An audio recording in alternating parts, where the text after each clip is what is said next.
this morning wasn't aware that I would be presenting this, so it comes from... Unconference. Unconference. Yes.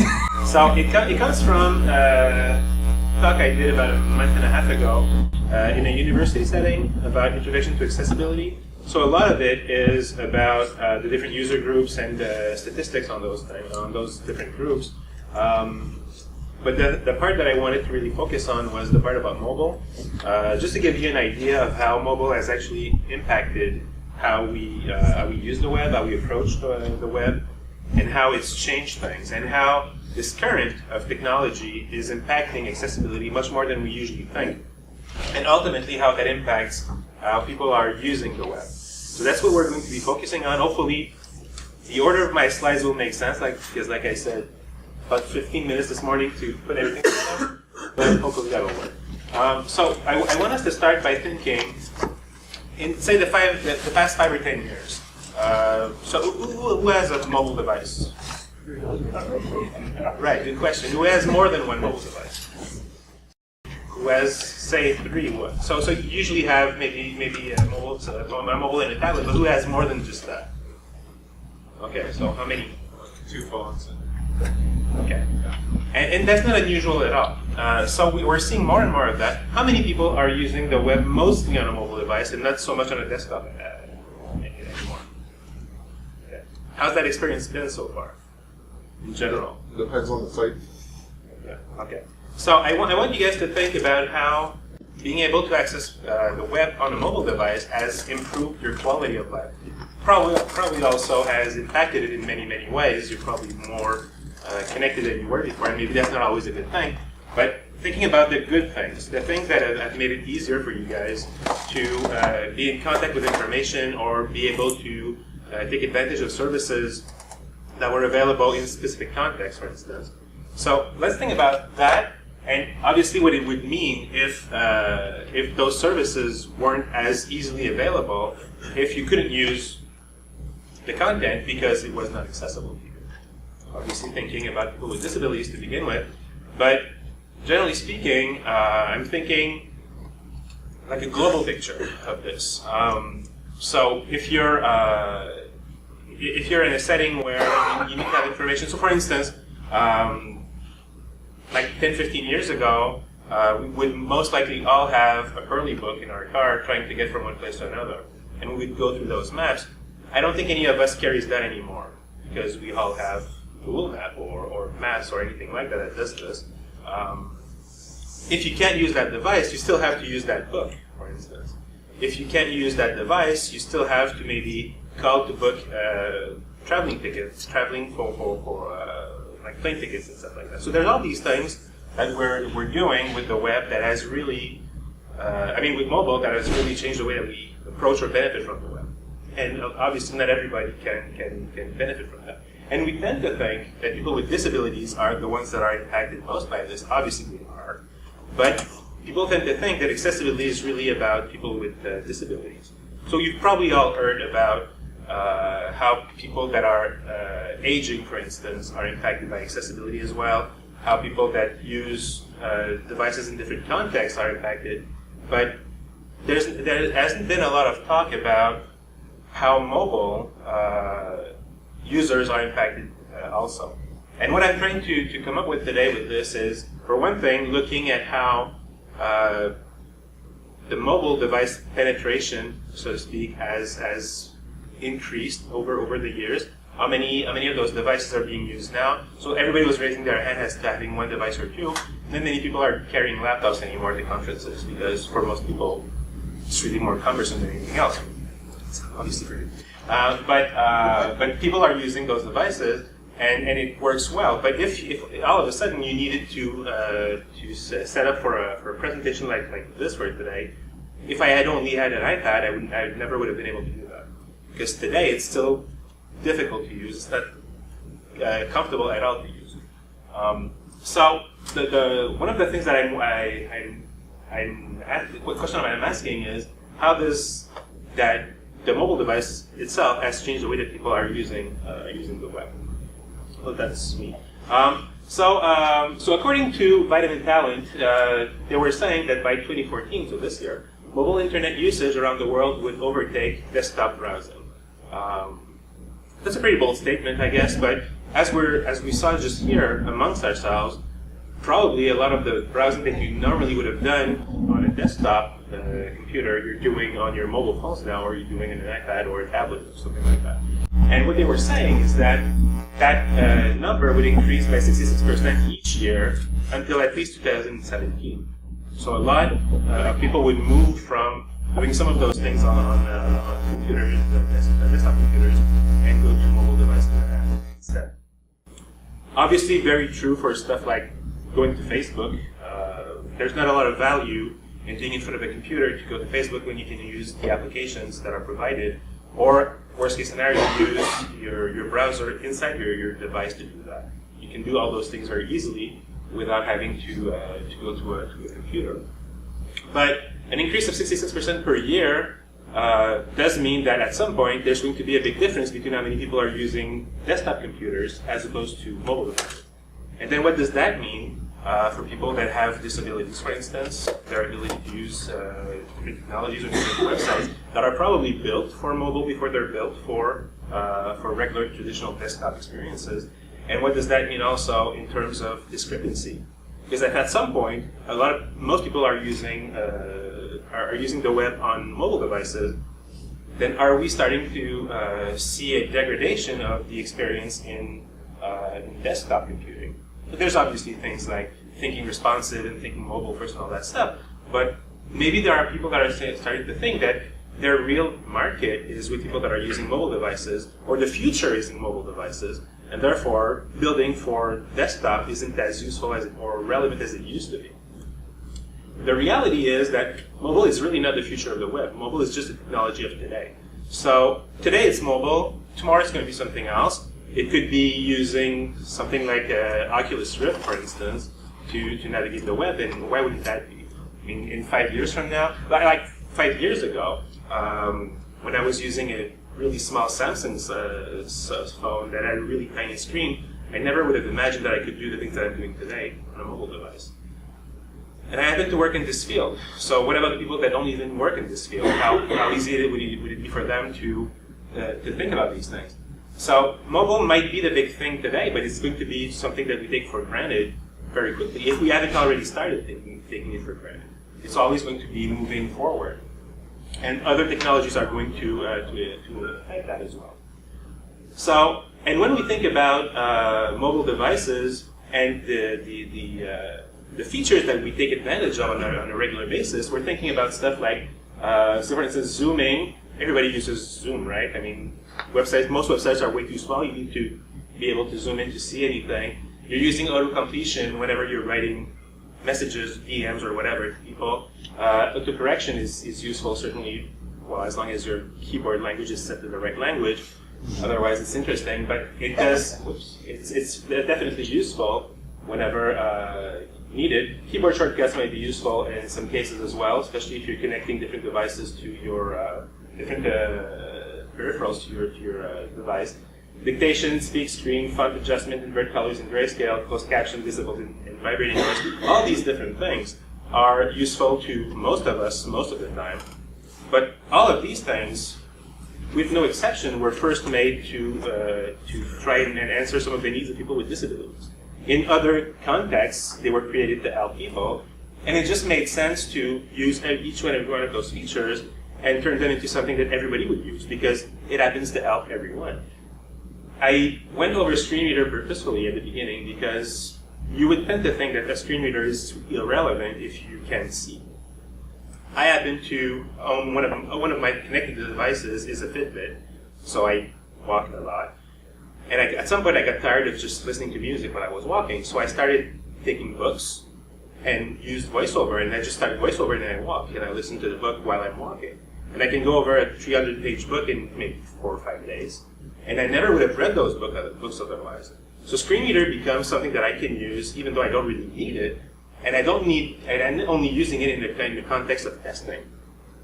And maybe that's because I'm lazy, but if I'm a little tired at night and I need to read something, I'm not going to make the effort of actually reading, so I'm going to listen to it also.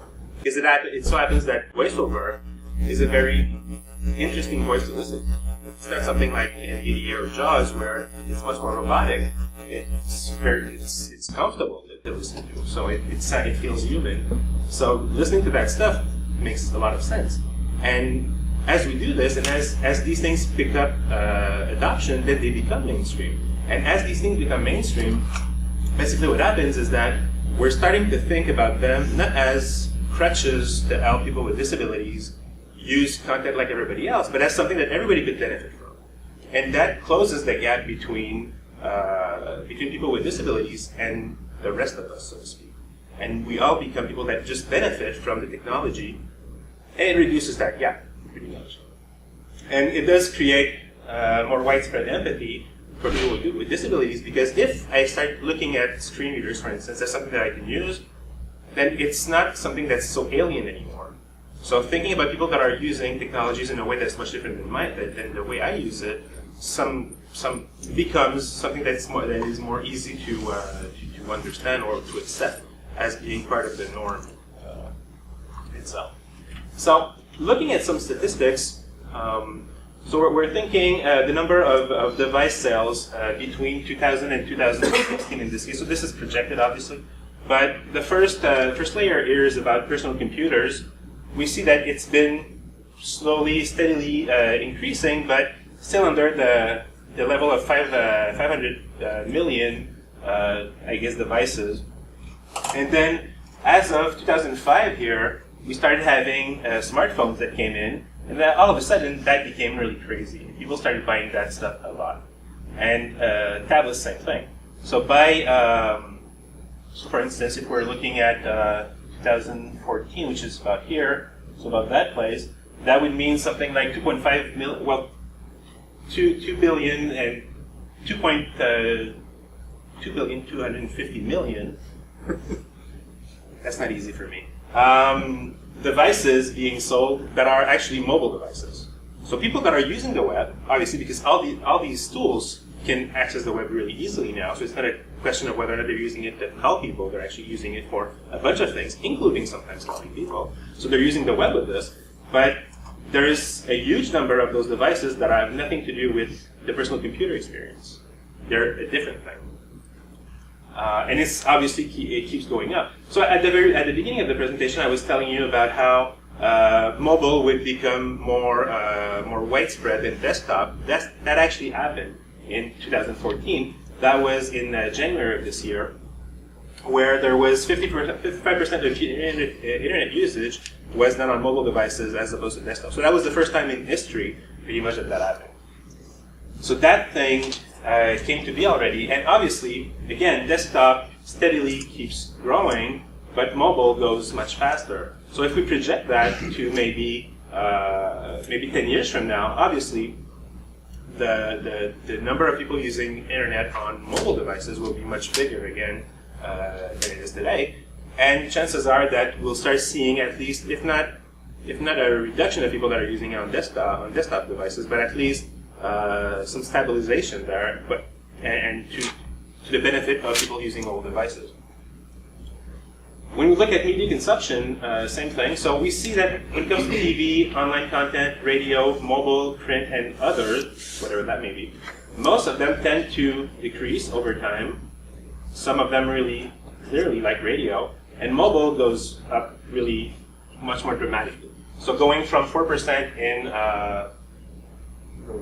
2009 to 20% in 2013, and everything else pretty much going down. So it's not that people are are consuming less content on the web. They're just moving that content over to another platform, which is mobile. And then when it comes to the data that is being consumed, we're talking about millions of terabytes here. So in 2010, we had a fair amount still. 236,000 terabytes of data was being consumed. Now in 2015, we're talking about 6.25 million terabytes of data being consumed on a mobile device again. So all that content obviously needs to be accessible if we want users to use it. But besides this idea of making content accessible using guidelines and all that stuff, there's just the question of the ability of people to access the content itself. depending on the format in which it is provided. So instead of thinking about WCAG compliance, instead of thinking about success criteria, instead of thinking about all these checklists that we know about and that we've heard about a lot, if we started thinking about the simple idea, and maybe that's a crazy idea, but we only started thinking about this idea of researching what users actually need and develop according to that. And stop thinking about which success criteria we need to really meet, but instead just think about, for instance, think about the principles behind WCAG. So think about perceivable, operable, understandable, and robust. Usually when you have a presentation on accessibility, people will go over those principles, and then they'll go over the guidelines, and then they'll go over the success criteria. And if you happen to be in a one-day training session, chances are you'll go over each of these things one by one, and it becomes very predictable as to how your day is going to end up looking like. But if instead of either teaching or talking about the success criteria, we only talk about this idea of analyzing what we're building, testing that with users, and learning to feel pretty much how it feels, I guess, to be in front of the different problems or barriers that they face, and we integrate that into what we're doing and what we're thinking, and we try to fix these things as we go along through user testing and remediation, then chances are the products that we're going to be building are going to meet the needs of a lot more people, and not just, for instance, screen reader users who happen to be blind. For those of you who were there this morning, when I was giving the example about the disability for visual disabilities, for instance, there's a huge discrepancy between the number of people that are blind and using screen readers and people that have low vision. And we spend all that energy trying to fix issues for people that are using screen readers, and we often forget about much bigger user groups that need support as well but don't get anything. Low vision users, for instance, would be an example of this, like I said this morning, but David was talking about users that have learning difficulties or dyslexia or anything like that. It's a much bigger user group again, and there's not much that's being done in a concrete way to make content accessible to these people.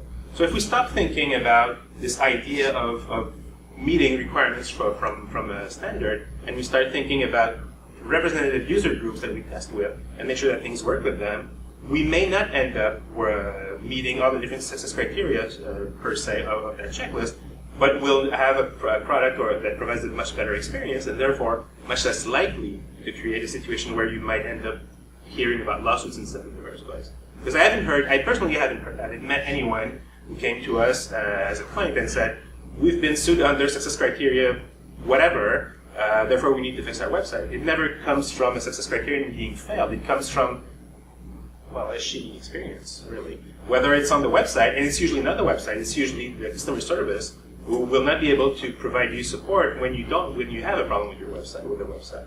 So usually it comes from another situation, and then the web becomes part of this thing that needs to be fixed for organizations. So if we start thinking about this in terms of like empathetic design, for instance, and we start thinking about user research and how these things help making the web better for everyone, then we don't need to think about exactly what does 3.2.1 actually mean or how it fits into our project and whether or not we actually meet that success criteria or that requirement in our project. So there is, like I said, so the talk was intended for a university in Montreal. So we were talking about universal design for learning in that case, but I still think that's interesting because when we think about accessibility in general, and again, WCAG 2.0, we think about all these different elements that we need to go through, but what we really should be thinking about are things like representation, action and expression, and then engagement, which basically mean that when you're designing content or information, what you want really is for the information to be shown in different ways, because I may be consuming that information in a specific way. Maybe I like images and illustrations. Maybe somebody else likes to read a wall of text. So if I can provide something that meets everybody's expectations, then I'm much more likely to have adoption on that content or have people actually read it or understand what it is. If I need iconography, for instance, somebody might benefit from that, other people might not. But if I don't provide it at all, a lot of people will just be left out automatically because they can't read that big wall of text, for instance. Action and expression would be allowing students to approach learning tasks and demonstrate that they know in different ways. So again, we all learn and in different ways. So if somebody is more visual, for instance, they'll appreciate pretty graphics and stuff. If other people are more auditive, I guess, maybe, then they'll, you know what I mean. If they hear more than they see, they pay attention by looking. Then again, they will learn about that stuff in different ways. And if they can give you, or if they can explain, if they get a chance to explain what they understand in their own words, it will differ from one person to another again. But then if you see something that's not working, then you can try and fix that and help that person move forward as well. Because you're accepting more than just one way to approach the content or approach understanding of that content. And then engagement, which is something that is that is often put aside, is making sure that people are actually feeling engaged in what they're doing. So again, like I was saying, if I'm providing you with a training class for a full day, and we're going over 61 success criteria, and it's 9 a.m. in the morning, or maybe 10 a.m. because we had interacted before, and I'm at 1.2.1, and you know that we have 59 other success criteria to look through, it's not a very engaging day. You know what's going to happen at 1 a.m., 1 p.m., and at 3 p.m. We'll probably be talking about understandable by that time. So there's nothing in there that really engages you. But if you do approach it in a way and you build content where people are, like for instance, if you're doing training, but instead of doing training, you're putting information that's more like a workshop into it, and you're doing activities and stuff, people are more likely to retain information. So the same thing applies to content on the web. So if you're designing your experiences so that there are just these big walls of text that you read, and there's nothing else provided, then some people will read it. Most people will just scan through it, and a lot of people will just go elsewhere where they might find prettier pictures or anything like that. So applying these ideas, these principles, instead of actually thinking about WCAG, already puts you in a very good position to have accessible content before we even start thinking about bypass block or labels and instructions or whatever else. So I think there's value in that. So when you combine that with this idea of the principles themselves, then we start thinking about a way to approach accessibility that is much less technical, because it doesn't need to be technical to begin with. It needs to be a human experience first. So once we have that human experience established properly, then we can start thinking about a little more technical details as to how to fix things. But at least we understand why we're doing that in the first place. It's not just a question of whether or not we consider we comply with something. It's actually making sure that what we're building reaches as many people as possible to begin with. So, quick slide about user experience. Honeycomb. Who's seen the Honeycomb from it's just James Garrett that built this like a million years ago? But basically, we keep talking about UX. It's not always very clear as to how that relates to accessibility. And like this morning again, I was talking about the idea of stopping to talk about accessibility and really talk about something much more inclusive. That's pretty much what this is. So the UX experience wow. As such, that was an interesting slip. So it's a bunch of different things that are, when put together, create a very favorable or positive experience for people. So we're thinking about stuff like usefulness of the content, the credibility of that content, how desirable it is, so if that helps or not, how easy it is to find it, how usable it is, and then the other one is actually accessibility. So that's part of the things that we recognize as being components of a really good user experience, or things that make an experience positive for people. The thing is, with accessibility, even though it's pretty obvious that it should be something that would be good for the end user, it's usually something that we put aside because we don't have enough time, we're not sure if we're going to be able to do that, it's probably not in scope, and all these things that we hear. So often, it happens to be nice to have, and it ends up not being part of what we do, even though it's really impacting very specific user groups that are pretty big. And then when you have all these things, that's where you provide that value, and the whole thing becomes this user experience concept applied to content. And really for WCAG, that's really all you need. So perceivable, operable, understandable, and robust. So if you wonder what that is, that's simply because that's the acronym for this, not because I happen to like wine. But when I'm teaching accessibility to people, this is what I try to teach. I try to make sure that they understand what these things mean, because as we talk about perceivability, we'll be talking about concepts like images that are not described in text. We'll be talking about color contrast. We'll be talking about structure and all these different things that we know. But we don't need to be talking about info and relationships 1.3.1 on the day of we're talking about accessibility. We just need to talk about the value of semantics, for instance. So conveying the proper meaning for the different HTML elements that you're using, making sure that we have that conveyed through the code is really all we need to do. We don't need to connect that to a specific census criterion, for instance. So very quickly over this, because you guys probably already know this. So different major disability groups: visual, auditory, motor, and cognitive. There's a bunch of things in there. There's a lot more than just that. Things like vestibular disabilities, for instance. Anything related to learning in general, which is part of cognitive. So it's really not all black and white. So there's a lot of different groups or people that are impacted by this, much larger than what we usually think of when we think of accessibility. And according to the UN, about 10% of the world's population has some form of disability. So that sounds like a pretty big number. It's like 650 million people. So 650 million people is about so 10%, I mean, is about 1 out of 10. So anybody can be that 1 out of 10, but most importantly, anybody can become that 1 out of 10. I mean, we've seen it happen before. Not everybody is born blind. Some people can become. Some people can have an accident. Some people can have a disease, and then develop some form of disability. These things can happen to all of us.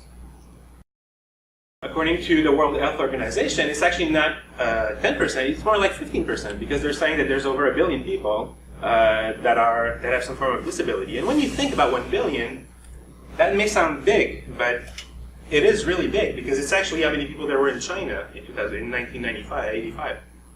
So we think about China as being this place where there's a lot of people.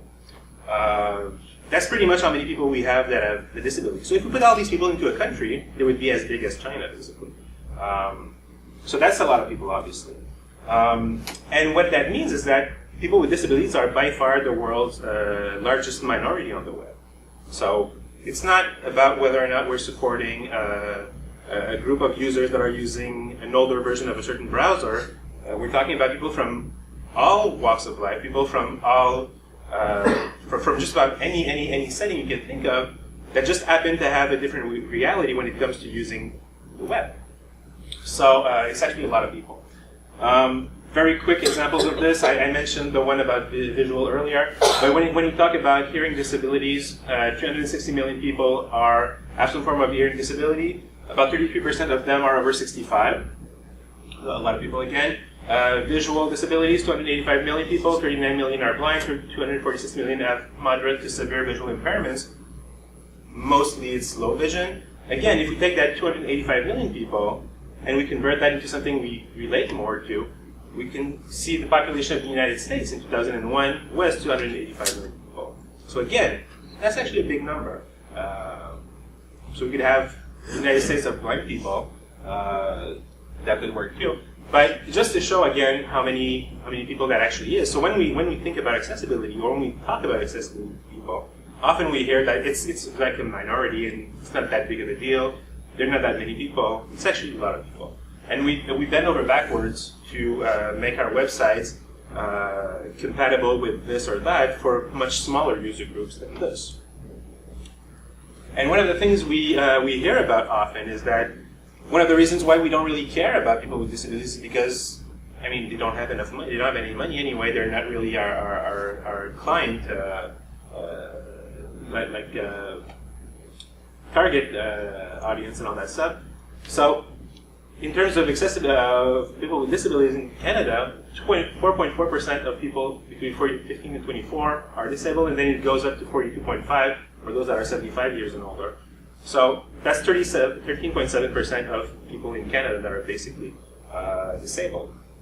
If you compare that with the data in the United States, for instance, where they have 19% of people that are disabled, you would tend to think that we're doing much better here than they are in the United States. The reality is we're very close to 19% as well. The only difference is in Canada we don't take into consideration people that are living in houses where they're being provided with services.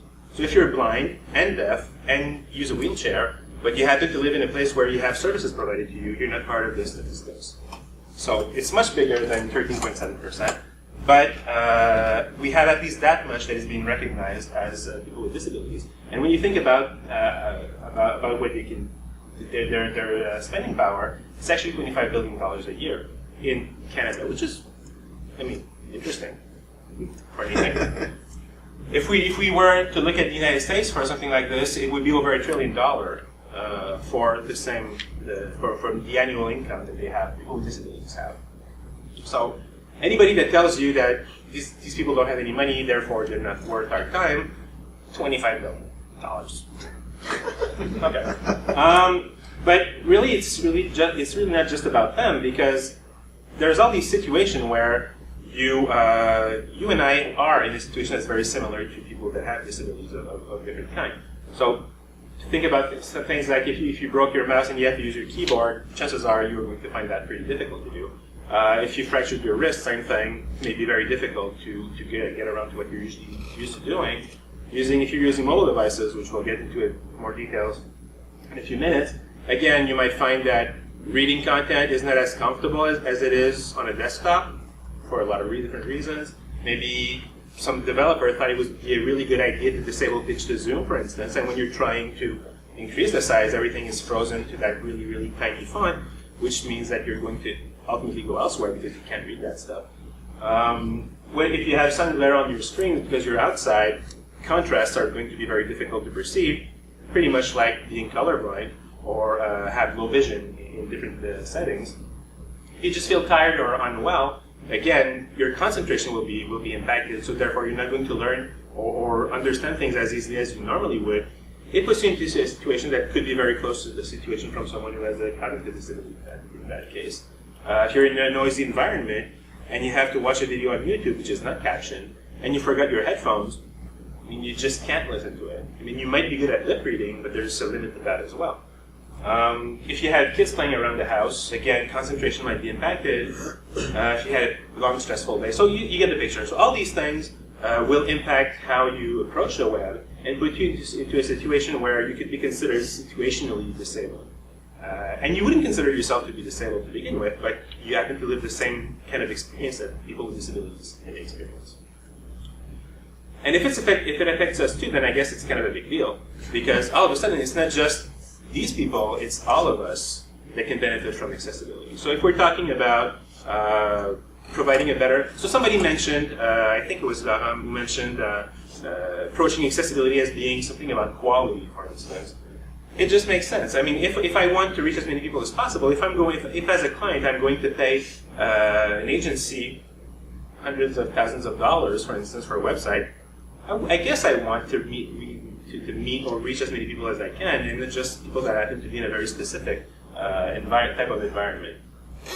When we look at literacy, for instance, again in Canada, we have 42% of adults between the age of 16 and 65 that have low literary skills, so that can't read really well, or will read content but will have a hard time understanding what that actually talks about, especially, again, in government context where everything is so jargony and difficult to understand or overcomplicated often for reasons that we can ask ourselves, besides maybe just flattering the ego of whoever writes it.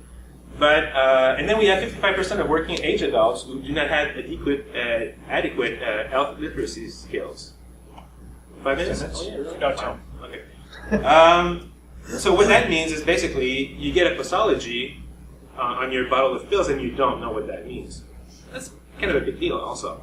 And then 16% of Quebecers, so that's where I come from, working adults again, that are on the lowest rung of their reading ability scale. So content that is a little too complicated will be inaccessible to them. You can do everything you want with ARIA and screeners and stuff, it's still going to be unusable to these people. And we forget about them all the time.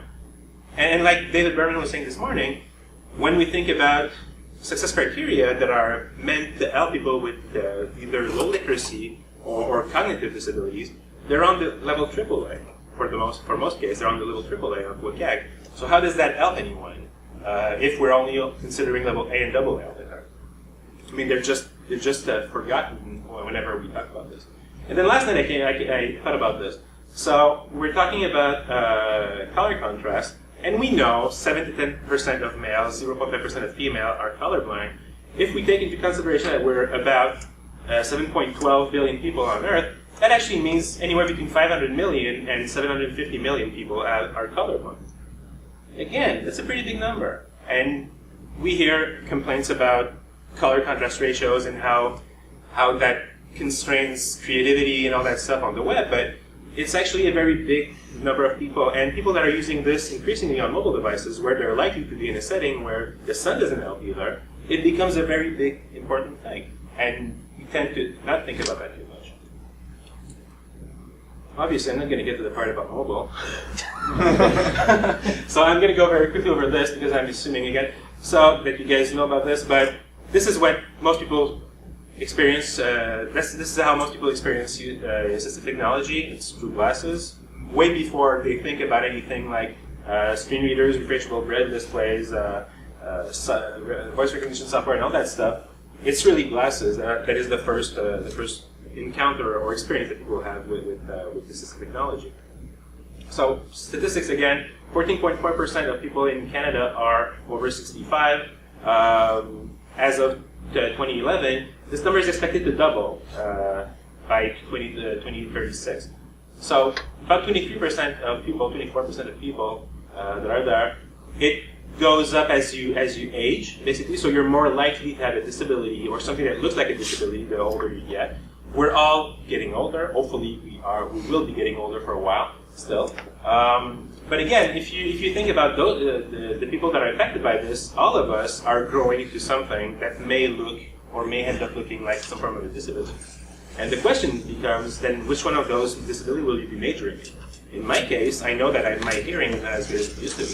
I need glasses now. I didn't need glasses 5 years ago. So what does that mean for me in 20 years from now, 30 years from now? So if the web is not catching up in terms of accessibility, I'm very likely to be excluded at some point because of these limitations that I have. And we all have something like this. For some of us, it's going to be dementia. For other people, it's going to be something else. But we're all growing or majoring into something like that at one level or another. So if you take 13.7% of people that are disabled in Canada, and you take 14.4% of people that are just older, and you add those numbers together, you're at 28-something%. So almost a third of the population that actually benefits from accessibility as a starting point. So Aaron Gustafson said this at some point, which I thought was really pretty much summarized this. The web accessibility is not about disabilities, it's about people, which is really the reason why I'm doing this today. I mean, as a career. If it wouldn't have been for this idea here, I would have started doing something else a long time ago. I mean, just building websites for the sake of building websites becomes pretty sterile at some point. This idea that we're doing something that actually impacts or helps people or improves their life in general makes a lot more sense. So what does that mean for students, for people in the devices that you use today? When we talk about mobile. Well, actually, let me go over that. So what separates good and great design is the attention to detail. So Zelman said that at some point, you could use the same thing for what separates good and great user experience, or what separates good and great accessibility. It fits for all these things, really. So attention to details is really what that is. So thinking about user research again, thinking about user experience, thinking about user testing will make all that stuff easier or provide a better result, better quality, again, like I was saying. So, and when it comes to mobile, we're pretty much all in the same boat. So these are 3 examples of websites where if you go to them on your mobile devices, you will get the exact same experience on the mobile device as you get on your desktop. So some of them have pinch to zoom disabled, so you can't read anything unless you're lucky enough to be able to read small characters. Others will allow you to change that font size, but they're providing you with the exact same experience as you would have on the desktop device. So it's really not adapted to the situation here. But again, if you come to this with either a condition that makes it complicated for you, or if you're not in the right mindset, chances are the experience that you'll have will be very, very poor. And you might again go somewhere else because it would provide a better experience than these guys would provide you. with. So somebody was talking about, I think it was David Berman this morning who mentioned that, so designing for the extremes. I think that it was first mentioned by Dan Formosa, maybe not. But basically the idea would be, if you design for people that are either disabled or older, or people that use mobile devices, then chances are you'll catch everything in between as well. So that's why we hear about mobile, well, that's why we hear. Thankfully enough, for accessibility, that's what we hear with mobile first. With the mobile first approach, that's what we hear with progressive enhancement, that's what we hear with responsive web design. All these things help with accessibility at one level or another. But if we stop thinking about the user groups that we want to target, and we start thinking about the user groups that are most likely to be left out, and we cater for their needs, then everything that's in the middle will also be taken care of naturally. So if we had, again, people with disabilities and all these different groups together, we don't know how many people there is with mobile, but we know that number is growing really quickly. So if we were at 28% here, how many does that add up to 28%? It could easily be a majority of people that are using the web in an environment or a setting that is either disabling or in a technology that was not even there 5 years ago. So that obviously has to impact the way that we approach design in many ways. So mobile devices, for instance, are becoming the cheapest way to get online. So for a lot of people, and that's one of the reasons why I was doing that talk at the university, is a lot of students there don't even have a computer at home. They don't even have an internet connection at home. What they're using is their device, whether that's a smartphone or a tablet, for instance. So that's the only access that they have to the web. So it really impacts the way that they actually use the web as well. And people with disabilities are finding that these devices are much cheaper and much more reliable than the other options that they would have on a desktop interface, for instance. So if we're thinking about screen readers like JAWS, who cost over $1,000 for a license, that you would need to change regularly if you want to keep up, you can have a screen reader that's pretty good in your mobile phone that you want to get anyway, or your tablet you want to get anyway. So why would you go and buy something else if you had everything built in the one device that you're using? And the number of people that are relying on mobile devices as their main access point increases every year, not surprisingly. I know personally, I don't have a phone, like a phone line anymore at home. Why would I have that? I mean, my partner and I both have a cell phone, and that works really well. I mean, she doesn't need to have anybody call her at home. I don't need to have anybody call me at home if I have that device with me. We're actually sleeping with our devices. I mean, we can be reached whenever we need to. We don't need to have that anymore.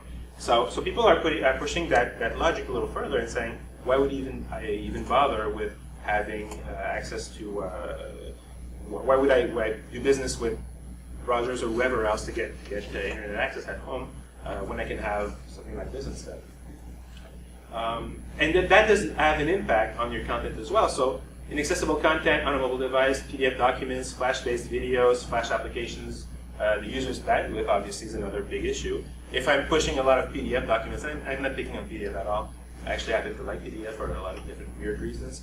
But if I'm pushing a bunch of PDFs online and they're not optimized, or if I'm just using a bunch of images on my website, which amount to 2 or 3 megabytes on a single page, we have stopped thinking about this idea of optimization because we take all that stuff for granted now. Because people have high-speed access and all that stuff, but a lot of people are using mobile devices and they're paying their bandwidth. So we need to start thinking again about that because it becomes to some level, it does become an accessibility issue as well. If I see your document that weighs 300 megabytes for a PDF, I may think about it twice if I know that I'm going to be paying for the extra bandwidth at the end of the month, especially if I don't have as much money as others would, or if I'm a student or anything like that. So it does make a difference. And then stuff like wearable tech and Internet of Things will only accentuate these differences as these technologies come into existence.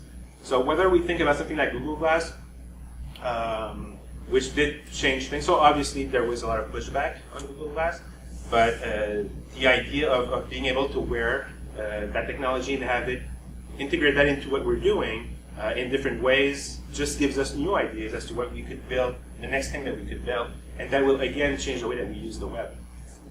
If we think about Oculus Rift again, so in that case again it was based on what happens in the classroom. but creating experiences that can be perceived or experienced in different ways, again, will meet different types of needs from different types of users. And when we fail to cater for the needs of all these different people, the other word for that thing is prejudice. And that's where it starts leading to potential lawsuits or all these things that we hear about that are much more on the stick side rather than the carrot side. And I mean, that can go pretty much in any direction. We don't know where it's going to go. But if we're talking about training people, I think that would be cool. It's kind of scary, but it would be cool. Why would I listen to you if I can just download that stuff right into my brain? I mean, I could learn Kung Fu in what, like 20 seconds it was in Matrix. So something like that. This might be where we're headed. You don't know. And I mean, why would that stop? It's almost done. So that would be pretty cool too. So all this Internet of Things thing does impact the way we use the web. It will impact the quality of life of people that have disabilities if we don't take into consideration their need. And taking their needs into consideration is not about designing for blind people again. It's really just designing for the broader audience possible. And again, if we think about these extremes, we're very much likely to meet their needs as well as we do this. So building content while keeping accessibility guidelines in mind is the key to an inclusive, interoperable, future-friendly web. That's what we all want. Our dedication helps breaking the cycle of precarity and isolation, which is usually what people with disabilities or people that can't use the web in general will feel. How many times have you seen, I don't know if it's like this in Ontario, but I'm guessing it is. I mean, you're watching a TV show or anything like that, and they'll tell you about this great product or this great idea that they have, and they'll just give you that URL, and you have to go and check on the web. They won't tell you what that is. It's a contest. You're automatically excluded if you can't use that website, but it happens all the time. You get less and less information on TV. You get that on the web instead. They're pushing you to their website, and if you can't access that information, you just don't know what that was, or you can't use it as you should. So being inclusive should be a shared responsibility to which we should all be held accountable. So that's, I guess, a pet peeve of mine. I can always go back to that. But I mean, if we're developing content, if we work in a web agency, or if we work in an organization that builds content on the web, it's not just a job, it's a responsibility to make sure that content reaches the masses.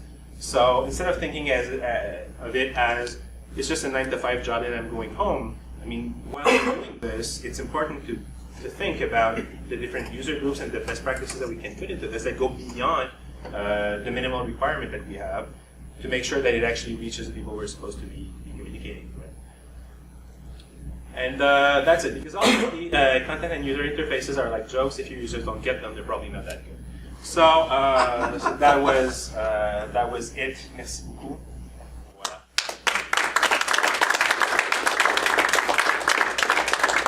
Hopefully that makes sense.